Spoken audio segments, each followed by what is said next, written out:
টেনশনের কিছু নাই, আলহামদুলিল্লাহ ভালো আছে দুবাই। 2012-তে গেছি, 2012-তে যে তারপরে প্রাথমিকভাবে স্বাভাবিক মানুষের একটু কষ্ট হয়, এটা হবে। তারপরে আলহামদুলিল্লাহ আমি আমার জায়গাতে আমি আলহামদুলিল্লাহ অনেক উপরে গেছি, যেটা আলহামদুলিল্লাহ খুব ভালো। মানে বাংলাদেশের চেয়ে আমরা মনে করি যে অনেক ভালো, অনেক ভালো আছে ওখানে। ওই দুই একটা স্বাভাবিক, ওটা তো হবেই, ওইটা নিয়ে আতঙ্কিত হওয়ার কোনো কিছুই নেই।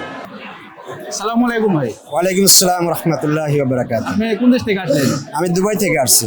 আচ্ছা, সাম্প্রতি তো আমরা এই মধ্যপ্রাচ্যের বিভিন্ন দেশ নিয়ে অনেক উদ্বিগ্ন আছে, অনেক ধরনের এই শুনতেছি যুদ্ধ নিয়ে। তো আপনি তো ওখান থেকে আসলেন, আপনার মুখে ওখানে একটু পরিস্থিতি একটু বলেন।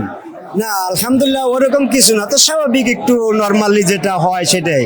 আমরা তো সাধারণত খাইছি, কাজবাজ আমার তো দোকান আছে ওখানে, আলহামদুলিল্লাহ ওরকম কোনো এফেক্টেড নাই, ওরকম কোনো এফেক্টেড কিছুই নাই।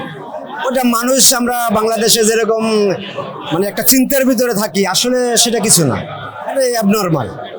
মানে আপনি বলতে চাচ্ছেন যে নিরাপত্তার বিষয়টা অনেক উচ্চমানের? না, অনেক নিরাপত্তা উচ্চমানের, ওরকম কোনো কিছুই মানে আমরা ফিল করি নাই, যেটা আলহামদুলিল্লাহ খুব ভালো। মানে বাংলাদেশের চেয়ে আমরা মনে করি যে অনেক ভালো, অনেক ভালো আছে ওখানে। ওই দুই একটা স্বাভাবিক, ওটা তো হবেই, ওইটা নিয়ে আতঙ্কিত হওয়ার কোনো কিছুই নেই।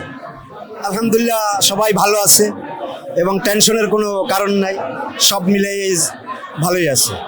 আর ওখানে এমন একটা সিস্টেম মনে করেন যে, যেটা হলো যে আমাদের দেশে যেমন একটা সিন্ডিকেট হয়, ওরকম কোনো সিন্ডিকেটের কোনো কিছু নেই, যেটা ওখানে গভর্নমেন্টের পক্ষ থেকে তদারকি করে যে আপনার এটা কি আপনি ঊর্ধ্বগতিতে বেচতেছেন কিনা, বা এটা আপনি বাড়তি নিতে আছেন কিনা, এরকম তারা নিজেরা তদারকি করে।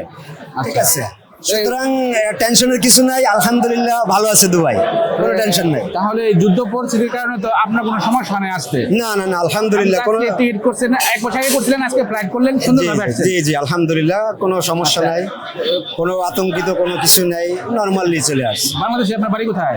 আমার বাড়ি পটুয়াখালী ডিস্ট্রিক্ট, পটুয়াখালী, বাউফল থানা। কতদিনের ছুটিতে আসলেন? আমি আসছি 3 মান্থ, 3 মাসের জন্য। দুবাই গিয়েছিলেন কতদিন আগে? আমি 1 বছর সামথিং আপ, 1 বছর 2-3 মাস হয়েছে। 1 বছর ধরে আছেন? 1 বছর 2-3 মাস হয়েছে। দুবাইতে তো ভিসা স্বাভাবিক বন্ধ, তো আপনি কোন মাধ্যমে গেছিলেন? না আমি তো গেছি ভাই অনেক আগে, আমি গেছি তাকরিবান 2012-তে গেছি।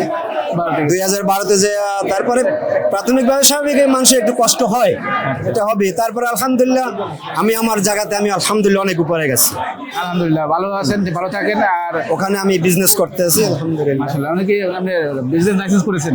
হ্যাঁ, ওখানে আলহামদুলিল্লাহ আমার দোকান আছে গ্রোসারি। লাইসেন্স করছেন কি দুবাইতে না আজমানে নাকি কোথায়? না আমি দেরা দুবাইতে। দুবাইতে? জি। দুবাই লাইসেন্সে তো আসলে পার্টনার কম নেওয়া যায়, সেজন্য বললাম। না ওইটা আসলে এক একটা ক্যাটাগরি আছে, ক্যাটাগরি আছে। হ্যাঁ ওই ক্যাটাগরির হিসাবে যে যেভাবে মানে করতে সর্বমোট ভালো আছেন? আলহামদুলিল্লাহ। আচ্ছা, আমাদের অন্য যে বাঙালিরা আছে দুবাইতে, তারা কেমন আছে?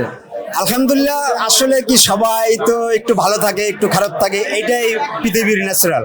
না আমি বলতে চাচ্ছি যে মানে যারা অবৈধ আছে নাই, তাদের উপর তো বাড়তি কোনো চাপ দিচ্ছে না?